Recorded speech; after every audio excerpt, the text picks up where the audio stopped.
Alright guys, today we're going to be doing a little replay watch, and I don't know if you guys are familiar with my Yu-Gi-Oh! ARAM tournaments, but how they work is each round I assign someone a different deck that is randomly selected from my website, tcgrewind.com, and they have to play a best of one single elimination bracket, and it basically takes like an hour, but we go through a bunch of different games and it's a lot of fun. You basically get to see a bunch of different decks that you otherwise maybe have never tried or played, especially some of the more jankier ones that are on the website, which is really cool. So that's kind of how it works. Each player has the right to a once per tournament reroll, but you're not really going to see that, so that's not really relevant. But yeah, just going over some of the VODs from today. I don't even know if they're in any particular order. It's just after they played their games, people dropped them in the replay thing. And I figured a better way to maybe go about it, or just a different way of going about this, would be I would just kind of watch and react to some of the replays of people playing different decks, see what we can learn. Maybe we can find a way to play some of these decks better than, you know, people who are trying them for the first time, kind of go over some pointers,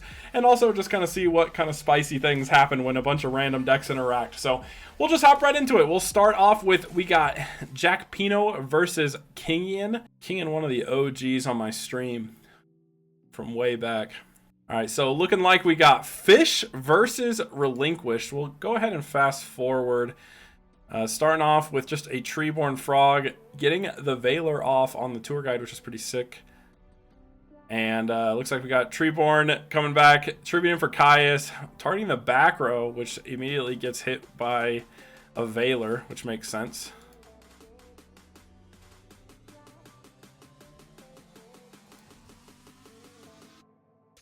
This is kind of crazy because we already know next turn we got big fish coming, so there's got to be some plays that happen. Which honestly, I mean, Relinquished is summonable here, which is pretty cool. Banish the Kinka. Activate the Black Illusion Ritual.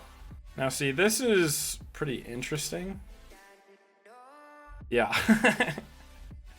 So we'll just say right here, honestly, it always makes sense to normal summon the Manju and then search another copy of Relinquished. One, because like you could use that Relinquished for the summon, like you could use that for it, but also you want to keep the Kinkas in rotation, because not only will Kinka let you bring back Relinquished and suck up a monster, it'll also let you like loop your Mystic Pipers and stuff like that. So it's a really valuable card to hold on to, so I don't really necessarily agree with going about it this way. But a 2400 attack Relinquished is no joke. That's kind of sick.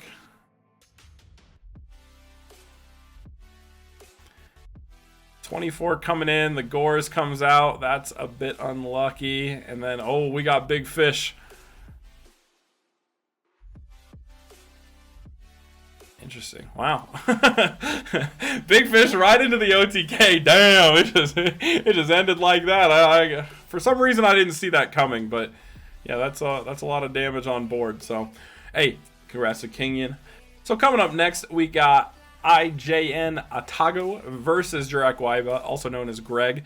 Looks like we got some Infernity action going on, as well as Gallus FTK is my assumption.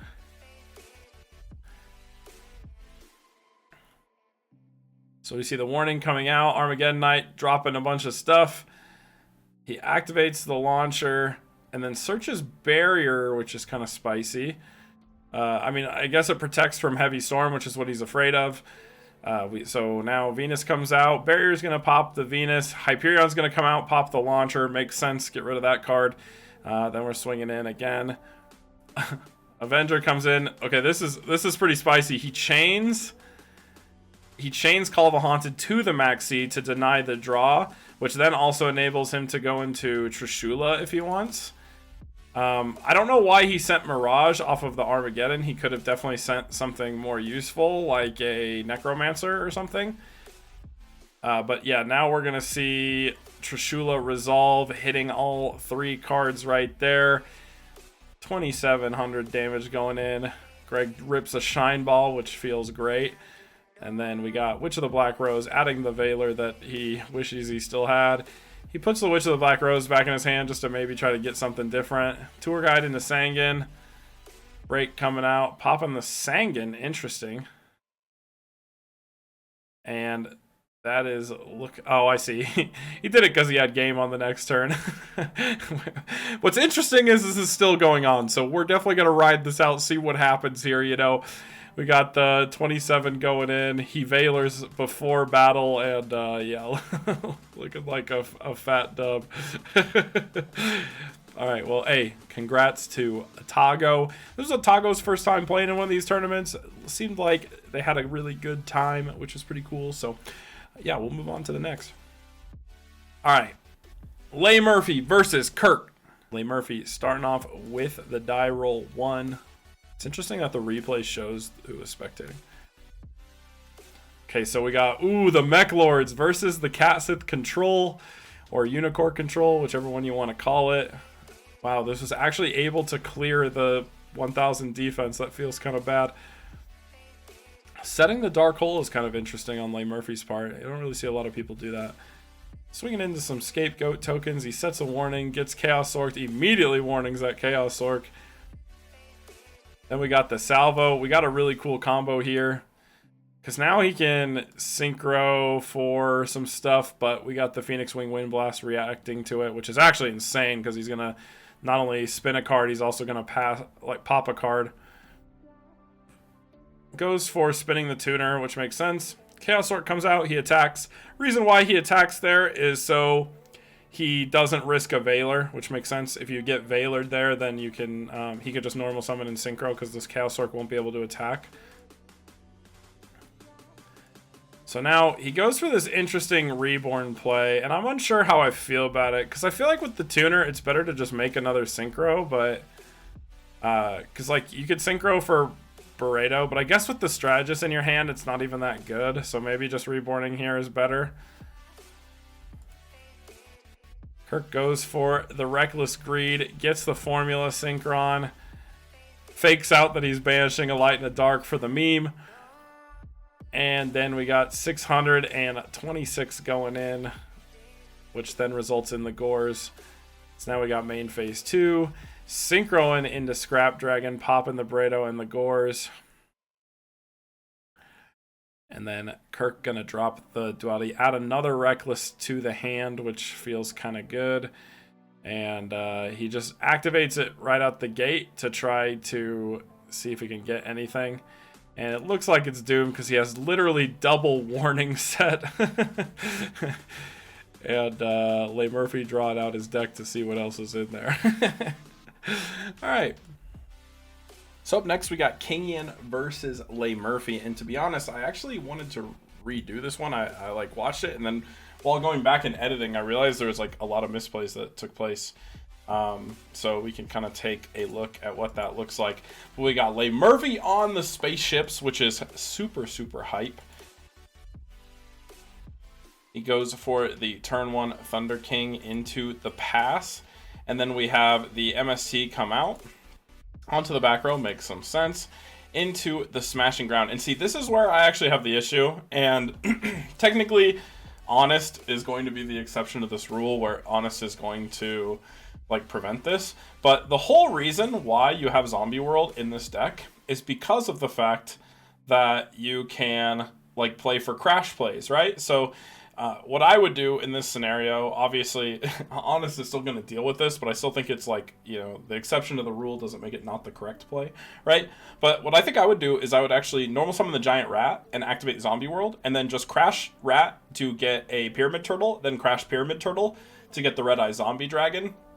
And then once that's accomplished, you could attack over the Thunder King with the Red Eye Zombie Dragon and then steal the Thunder King, which again, Honest is going to deal with, and then you get to use the Smashing. But the whole point of using Smashing Ground in this deck, or why it's in this deck, is actually to out monsters that are bigger than Red Eye Zombie, because Red Eye Zombie is like your bread and butter. It's like your go-to play. So it's definitely something to think about. I guess by just going for the early Smashing, you get to slam the Duality.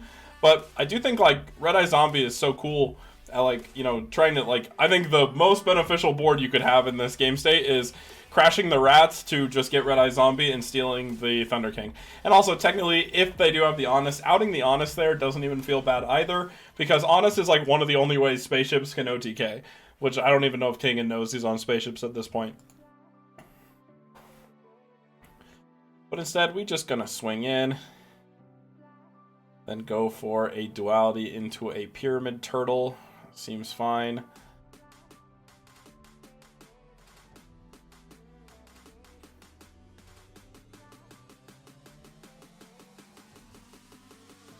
So here he gets the red-eye zombie and the creature swap comes out and that feels real bad. Zombie Master coming in, making a Utopia to out the red-eye zombie. That feels, oh, it feels so bad. And this doesn't have to destroy and send to grave, so he just gets to kill the token and get another token. It's looking pretty grim, yeah. Just a quick FF for Kingin, but just definitely something to think about. You know, this is kind of why I like doing this video, is just, you know, there's a lot of, like, some of the decks on the website were just built by me with some weird intention or goal. And I think this is a good example of, like, hey, this was one of my intentions behind the goal was just like crashing your recruiters, and that's why you're on Rat and Turtle, because Rat gets Turtle and then Turtle gets the red-eye zombie, and that's like your obvious goal. Obviously the one of Honest feels pretty bad, so you know, it is what it is, but I do think that probably was still the correct play. All right, Slap God versus Yes My Darkness. We going for the edgy names here.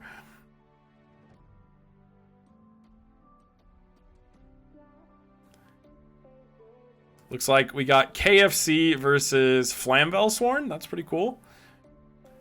Yes, My Darkness setting up the nice little Gear Town plays here. Oh, we go for the blind mind control. The blind control. Why would you do that?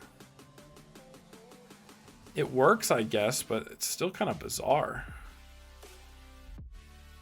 And now he gets the mind control right back. Gets a Utopia. Oh my god. Oh, look at all those wolves.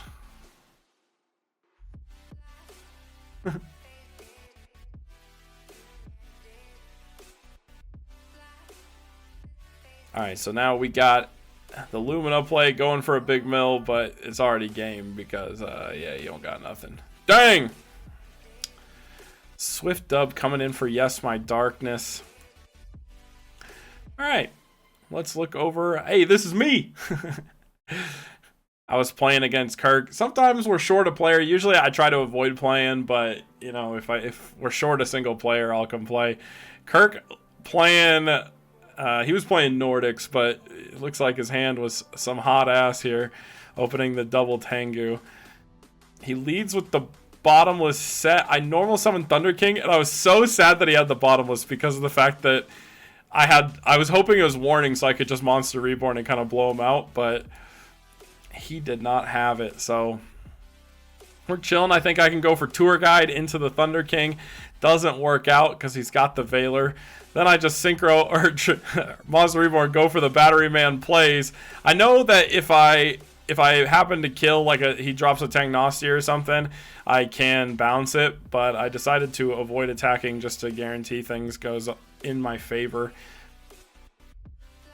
But we got Kirk sitting on a Book of Moon. He kind of got a tough decision to make. He decides to go for Grand Mole. Warning that. I don't know if I should have or not, but I felt like it was the right call. I then get to summon another Thunder King, which is pretty cool. And I was confused because there was nothing else coming out. I said Gores is fake, and then Gores wasn't fake. But I felt safe even if he Gores because I have the Honest. So I Honest the Gores, and this guy is really big. He gains 300 for every Thunder. So then I have to go for some like weird desperation plays to ensure I don't lose. But then the Monster Reborn on the Gores gives him the biggest boy, especially with the Judgment. And he's able to bring back Thunder King and attack. I have the book, but then there's the Judgment, and that is game. Unlucky loss for your boy here, you know, on the Battery Man. Alright, let's take a look. Next one, we got Richard versus Atago. Let's see what the boys are on. We got, looks like Junk Doppel versus Exodia, which is pretty cool.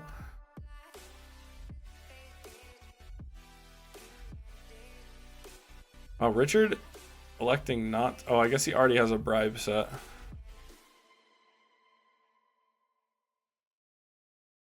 Swinging in direct here. We got the Scrubbed Reg, Chain the Reckless, which is really good. For some reason, he's not activating the decree, but we got the bribe anyway, so it comes up.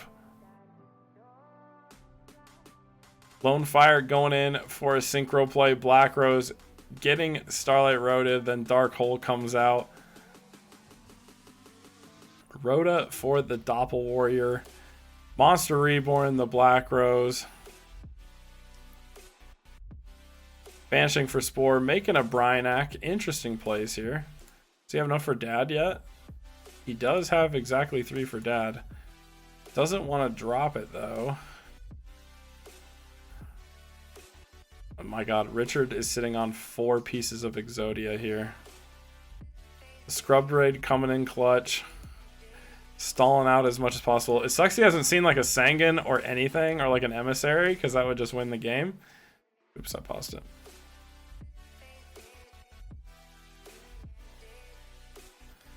Looks like we're going in. Scrubbed Raid, just stalling a turn every single turn, waiting on something to happen. We chain Reckless to the Decree on the end phase, and unfortunately doesn't have enough to win. How crazy is that? He was so close. The Sangan actually would have got it for him if he could have drawn the Sangan, because then he could have summoned the Sangan, attacked, and then used Scrubbed Raid to negate and to tribute the Sangan and end his own battle phase, which would have worked even if it was under Decree. I'm pretty sure he could do that as the cost, but I'm not sure. Maybe I'm wrong. Someone let me know in the comments. All right, we got Slap God versus Kirk. Slap God starting out with the rock, paper, scissors, die roll. Ooh, we got Fortune Ladies versus Archfiends. That's a spicy matchup. Slap God starting out with the set spy. We see duality into the allure. Allure's interesting. Looks like Kirk's just saying, I don't want to deal with any of those things. And he just doesn't go for it. Slapgod Tribute summons the Dark to get the draw 2. I personally don't know if I like that. I think I'd rather get the Dark to come back, especially if you know the Thunder King's coming back. Here he gets the Dark, he gets hit with the Effect Veiler, and then he decides to go for the Synchro play because they were talking about it. They thought that Dark, after it got Veiler, just permanently would be at zero like Chimera Tech, but that's not how it works. It gains levels. Like, it gains attack equal to its level each turn, so it's not gonna, like, once that wears off, it'll gain its attack back because its level adapts and changes as well. So that's why he went for that synchro, but it probably would have been better not to go for that synchro. But now we've got a lot of Chaos Orcs. Oh, he brings back the Fortune Lady Light and just passes. BLS comes in, he attacks, he Veilers the BLS, and then takes 3k to the dome, which isn't the worst case scenario, because now he can go for the Chaos Orc, get a nice little draw 2, get a nice another draw 1 right there. And the Chaos Orc is going to deal with the field, but we get Torrentialed. Ooh, the Archfiend Soldier's pretty good here. A lot of damage, but he summons it into the Future Visions. Light comes back, gets hit. And we get this, we get the third Chaos Orc coming out from Slap God, which is going to banish the Archfiend Soldier, which is pretty sick. We have a Call the Haunted set, which feels pretty bad, but Slap God's going to go for the setup. He activates Secret Village of the Spellcaster, turn off his opponent's spells, which is not terrible here, but unfortunately that end phase Call the Haunted is going to be hurting.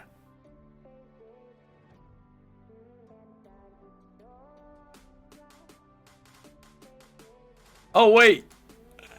That's so tragic. I just realized this happened. Okay. Slapgod made a little bit of a misplay. He could have activated Magical Dimension at any point. Like, he could have chained it to the BLS, or once he entered... Smart play would be wait for him to enter battle phase.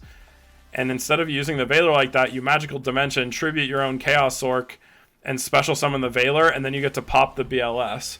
Which means your opponent still can't play spell cards, and they wouldn't have a battle phase. So... But I think that's where this game just ends. Let's see what the next draw is. Oh, it would be MST. Yeah, it could have gone either way, technically, had he actually used Magical Dimension. I didn't really... Like, at the time when I saw this play out, I didn't realize he actually had a monster in his hand. But he did have a Spellcaster. So, yeah, he could have popped that BLS, which is kind of sick. All right. Let's move on to the next one. So, we got Leigh Murphy versus Yes My Darkness.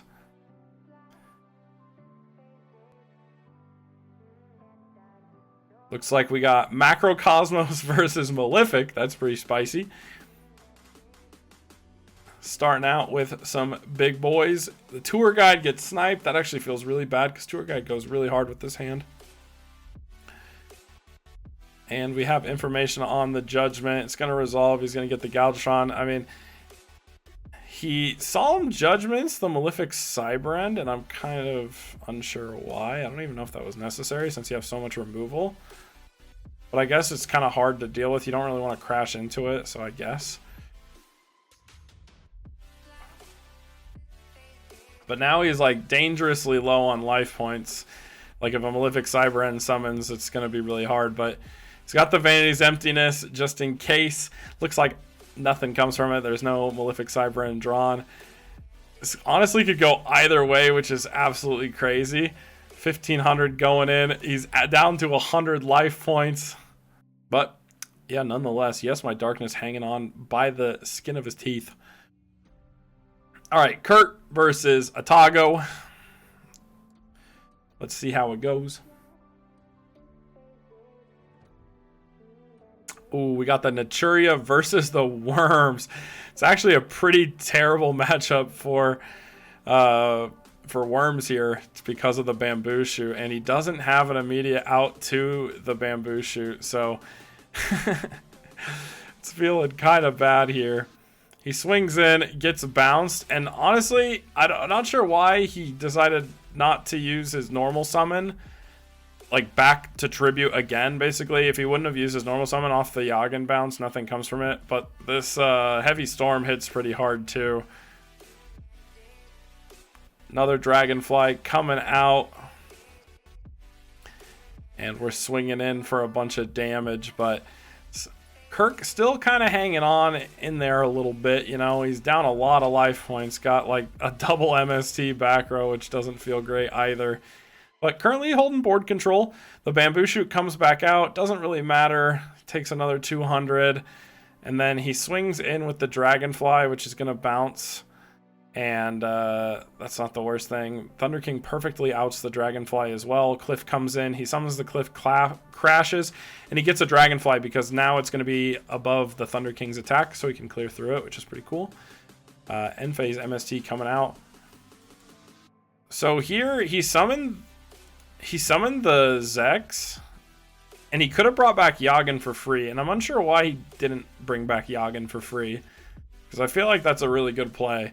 You get the Yagen, then make the Utopia, right? Like, because this one was brought back off of his X2, which means it would have got banished, but since it succeeded, that'll no longer happen. Creature Swap coming out, Judgment saving him. Then he has Utopia swings in doing 300 damage. The defensive wall is getting set up. The Zex is able to actually clear the Dragonfly. I'm not sure why he switched to defense. I mean, yes, you're going to take 300 every turn, but it's so hard for Kirk to out. Mark of the Rose coming in. Luckily, he's got the MST for it. Bamboo Shoot attack. And then we have Utopia negate that attack. So Utopia does save the game yet again. Looking kind of grim for Atago, but you know, he's kind of hanging in there. You know, he said some stuff. Looks like we have Utopia swinging in. Monster Reborn and Warning on the side of Atago, but nothing really being summoned. Kirk's just kind of drawing terrible here too. He's got double Warning and Worm King with 200 life points.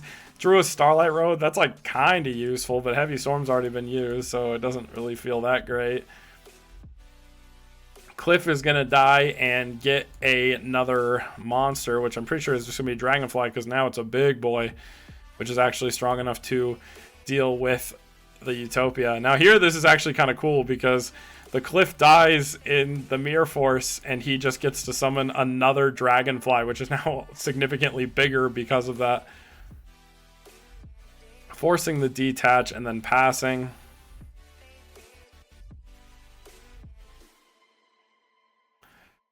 Kirk draws a Birdman. We activate Monster Reborn on the Dragonfly, and that is going to wrap up that game, it seems. Hey, A rare Naturia dub. What a really good match right there, nonetheless. Or I guess game. None of these are matches. All best of ones. All right. Yes, My Darkness versus IJN Atago. Let's see what happens. I think this was like finals for this tournament. This was grand finals. We have Something versus Gigaplant or Gigavice. The MST coming out and beautifully snipes the dust shoot. That feels so good. Then we have Sangan Crash. One gets a lone fire, the other one gets... Okay, so yeah, we're on Psychics. Gets Silent Psychic Witch, or Sirene Psychic Witch. And that's a really good card to draw here. Lone fire comes out, gets Warning. I mean, he has Judgment too. There's just so much. He goes for a nice play of all floaters. Atago could literally Dark Hole here for a -1 because all these cards just float. So he's kind of big chillin'. The Tengu comes out, kills the Sangan. Sangan's going to search Psychic Commander. That's a respectable search there.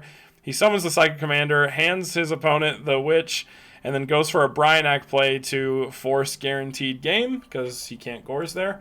So a swift win for Psychics. Looks like Atago kind of just built a house of bricks there on that Gigavice deck. So a little unlucky. All right, up next, Photo Shooty joins the battle against Yes My Darkness. So this is another, I think this is the start of another tournament here.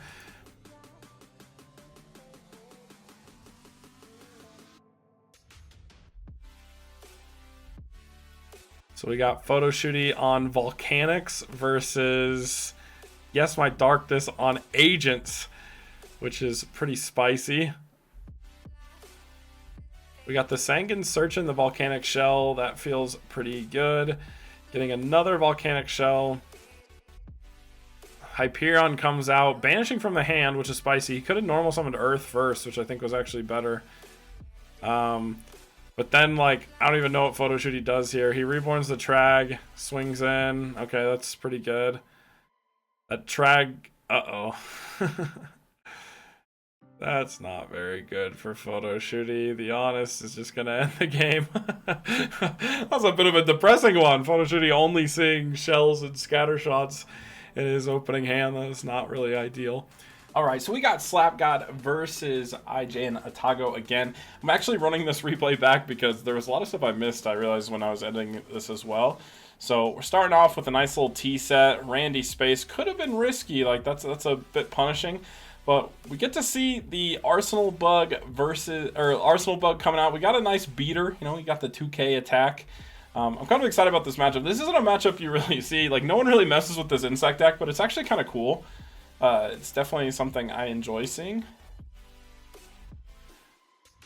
But let's see. So, Slap God dropping the Machina Gear Frame, and then even going to summon a Fortress that feels really, really good when your hand has, like, multiple gadgets in it. But then here's where things get fishy. Slap God attacks into both the Arsenal Bug and Howling Insect, and by doing so, he actually, IJ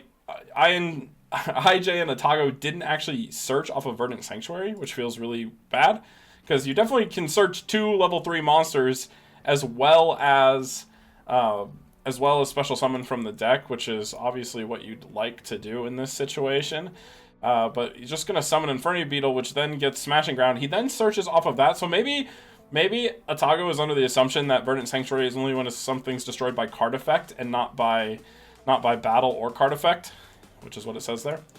But we're going to see the Doom Dozer come out, probably clear out the Gear Frame, yep. But it's still a pretty easy thing to out. We mill a Fortress off of Doom Dozer, which is a little unlucky as well. But yeah, Slapgod just going to drop another Fortress, crash into the Doom Dozer. There's no other level 8 to search here off the Verdant Sanctuary, so Atago is going to take a ton of damage. But the ideal scenario here is that Atago can find himself a level 4 and then slurp up the Fortress with like the Plague Spreader summon. And as Tekapede goes really, really hard here if he can draw it. Oh, he does get a duality potentially into one, but he's kind of like so far behind at this point that I don't think it's really conceivable. This is also why I wasn't really a fan of like summoning the Infernity Beetle, especially without any non-tuners in your hand, off of the Howling Insect. It's better to just get another Howling Insect. But yeah, looks like Slapcaw's just gonna take a clean win. He summons the Insect Knight and attacks, but there's just no way he survives through this damage here. So looking a little doomed, especially with Fortress and Limiter removal. So GG's, Slapgod catching the dub, which is pretty hype. But yeah, definitely could have cleaned up the Insect. You know, lack of experience with the Verdant Sanctuary, totally reasonable and fine.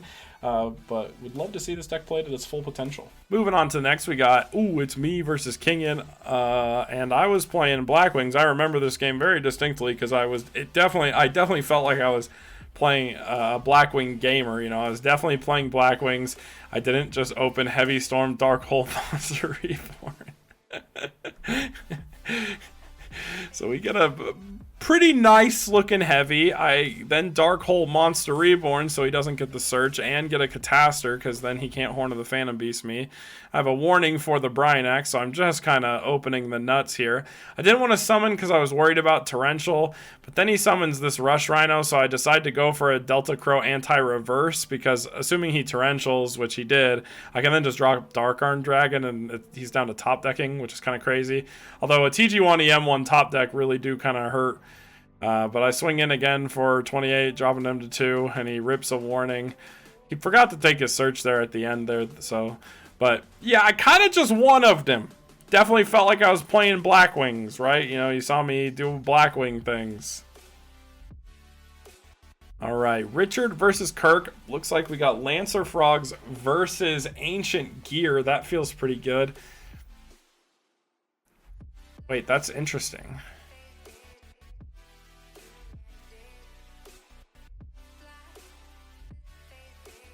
So Richard could have just activated the Gear Town and normal summoned Ancient Gear Beast and then killed the Sangan without giving him a search. Ancient Gear Beast is so broken. Because you can normal summon this without tributing because of Gear Town, it like makes it one less tribute. I don't know if Richard probably didn't see that line though. We got Swap Frog coming out, dumping a bunch of cards here. Another Galvatron coming out. Although that should have traded. Oh, I guess it did trade. I'm trolling. Treeborn Frog. Swap Frog just filling the graveyard. That's exactly what you want to see when you got Lancer Frogs.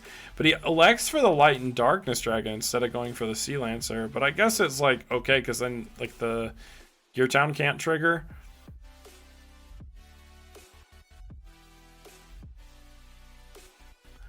The Gotchi plus Light and Darkness Dragon is kind of crazy too. Alright, another drop on the Lad. Tributing for another Lad. The warning comes out. That means Lad triggers and brings back Swap Frog again, which is then just going to set up a nice little Gotchi play for him.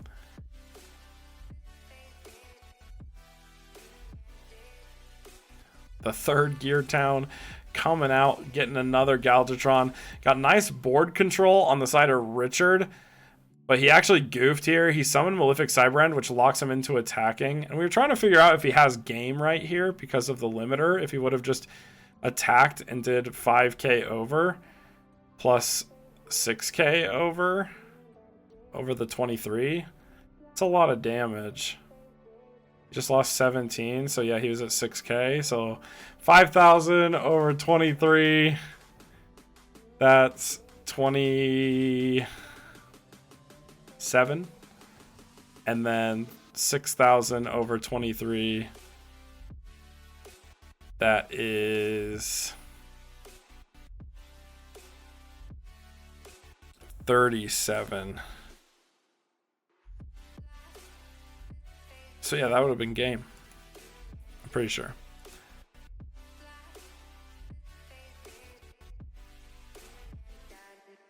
But unfortunately, we just kind of end the game here by taking the Malefic Cyberend and being able to just swing over into one of these monsters for game. So GG. Also, setting the limiter removal would have protected him from losing technically on the attack declaration. It just would have wiped his whole board, so I don't know if it matters at that point. All right, Slapgod versus me. You know, I'm a Blackwing gamer today because I went from rolling Blackwings into rolling Vayu Turbo. I decided to go for it. Slap God is on the Guaiba. I go for the Mirror Force, and he unfortunately has the Lance, which is like, it's fine, but it definitely wasn't ideal. So I go for a cheeky little Scrap Dragon play, and I get Veilored on my Scrap Dragon to try to kill the Velo, which then lets him go for a Guaiba into Shrink, which goes really hard here. And then he's just going to go for a Alo, and then basically tribute the Alo, bring back a level 4, and then Synchro for Trishula. So skipping a few steps just to save some time. I go for Card Trooper and get immediately punished by Jurak Dino, which is going to let him draw 2 as well. He then sets Book of Moon and tributes to draw 2 in the end phase. I draw the Sirocco and weirdly realize I do have a way to out this Trishula here. Had to take a bit of time to think about it, but it was basically normal summon Sirocco, pitch Sirocco to special summon Dark Grepper, and then ditch the Vayu to go for this play, which then lets me pump the Sirocco so I can attack over, or I pumped the Blackwing Armed Wing so I could attack over. And I immediately get punished by a Book of Moon into Rekindling, which then turns into Mistworm, and we give a swift salute to my tournament run. They're unlucky, and I believe that means Slap God moved on to the finals. All right, we got Kirk versus Yes My Darkness coming in here, looking like we got the Aliens versus Herald Agents, because we got the preparation rights. So we'll kind of see, starting off with a gray T-set pass, warning the Venus, not the effect of the Venus, which was an interesting decision there. Going for a duality into Dark Bribe, which is probably fine, but then it doesn't elect to set the Mass Hypnosis, which is a little interesting. Attacks into Gores, which is not ideal, and then still doesn't set the Mass Hypnosis, which is really, really crazy. If you guys don't know what Mass Hypnosis does, let's take a look at it. It says, activate while you control an alien monster. Select and take control of up to 3 of your opponent's monsters that each have A counters on them. This card is destroyed during the end phase of the turn it's activated. So in this scenario, there's literally 3 monsters. You're going to put 2 on the one that destroys. Like, Gores is going to attack the warrior, right? So you could literally steal 2 of your opponent's monsters right here, which is, like, insane. Those monsters are destroyed during the end phase, but that doesn't really matter if you can do cheeky plays with him. So yeah, here he gets in and kind of gets immediately punished, because let's take a look at this. If he would have had this Mass Hypnosis set, which I have no idea why we didn't set it with alongside a Dark Bribe, but basically he could have used 1-for-1, pitched the Telepath to summon the Alien Ammonite, and then activated Mass Hypnosis to steal both the Gores token and the Gores, and then synchro with the Gores into Scrap Dragon, and then use Scrap Dragon's effect, pop the token, pop the Earth, and swing in, which would have been pretty good if you ask me. He also, since these had A counters on them, he could have even brought back Alien Warrior in the process. So there were actual plays to be made there, which is kind of disappointing as to why he decided not to do that. Then sets up a wall of back row and decides to proceed. We see Preparation of Rites coming out here, which gets Dark Bribed. And honestly, this is a bit of a misplay too, because like, if you're ever going against a ritual deck, don't negate the card searching the ritual monster. Negate the effect of the ritual card, like spell itself, right? If you're going to Dark Bribe something, Dark Bribe the Dawn of the Herald when it comes out, because we don't know what this is doing, because he literally ends up activating Preparation of Rites and drawing into the Herald of Perfection because of the fact that he got Dark Bribe there, which is kind of depresso espresso. Then we have Venus coming out, making a nice little gotchi, building the board up, making it way stronger, and this game is looking harder and harder. We still have access to the Mass Hypnosis, which is like pretty good, but doesn't elect to use it. And now we see the Herald of Perfection get summoned by attributing Djinn, Releaser of Rituals. So not only does he have 3 negates of any spell, trap, or monster effect, Yes My Darkness also is unable to special summon, which is a little rough waters here. So that is going to be a pretty quick game-ending play here. There was some confusion about whether or not he could have that shine ball or not. But yeah, it's looking pretty ogre there. So, you know, just saying, aliens had some plays to be made. It just didn't seem like, yes, my darkness was very experienced with aliens, which honestly is understandable because it is a kind of a weird deck and not the best deck either. But, you know, we saw the plays. There was stuff to do. It could have been cool. All right, last match is going to be Kirk versus Slapgod. I believe this was finals. So we'll build the raw intensity here of this. And we got Moja versus Harpies. Now this is a banger of a game. Got starting with the nice, beautiful T set of Super Nimble Mega Hamster. And let's see, what can Slapgod do here? He's got kind of a lot of options. He got Summoner Monk with Elegant Egotist, which could go pretty hard. He's even got... He technically could just summon Harpy Queen and then Elegant Egotist. Going for the turn 1 Tour Guide into Sangan, which is also fine, but he could have made a big beater there. Like, he could have made a 2200 attack Harpy Queen and, like, put some monsters on field and then kind of hung out, waited on the Tour Guide to see what to do with it. You don't really need the Sangan search, right? Sees his opponent make Raikou, and then he elects to make the Exceed anyway, which is a bit bizarre. Not sure why we did that. I mean, he has the Veiler for the Raikou, but now we just see Kirk going off with the Moja and setting up a nice little Trishula play, then bringing back the King of the Beast, swinging in for big damage, you know. He's even got the Horn of the Phantom Beast, which is pretty cool. Now Slapgod draws into heavy. He has the Summoner Monk to make a play. He also has the Harpy Queen, which you could discard to search a spell too, so that's not terrible. But we'll see Summoner Monk, discard a spell, see what he goes for. Dropping the Mist Valley Soldier, which is going to immediately turn into a nice level 8 Synchro. Looks like he's going to go for Scrap Dragon. That makes a lot of sense. That can clear over a couple of cards here, which is actually nice because of the Harpy Queen. He could actually use Harpy Queen to search the field spell, but he ends up just passing.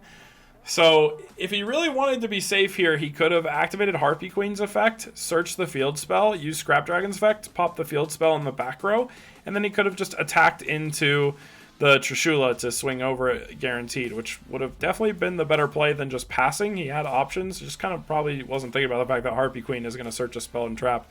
And yeah, immediately Kirk's just going to bounce back, take advantage of the lack of attacking, make his own Scrap Dragon, and just end the game. So that is going to be the last match of the ARAM tournament. Obviously, a lot of banger matchups, a lot of really fun matches to see and play. So just so you guys know, we host them, relatively every month in my Discord. And so if you guys are interested, you can click the link in the description to come join playing on my ARAM tournaments, as well as maybe even playing in the Yu-Gi-Oh! Tengu Plant World Championship that is going on right now, and the next qualifier is going to be November 11th in my Discord. So make sure you guys are in there so you can participate, maybe win some big money, which could be pretty big. But yeah, other than that, we'll just give a quick shout out to the Patreons. So shout out to Beast Eyes, Slapgod, My Dude, Photo Shooty, Brian Ford, and Sven Olbrahend. Thank you guys so much for the support. But other than that, guys, let me know in the comments what you guys think of these tournaments and these matchups. What one was your favorite? Give me a heads up on that. But other than that, thank you guys so much for watching. Make sure you guys like, comment, subscribe, and have a great time dueling today.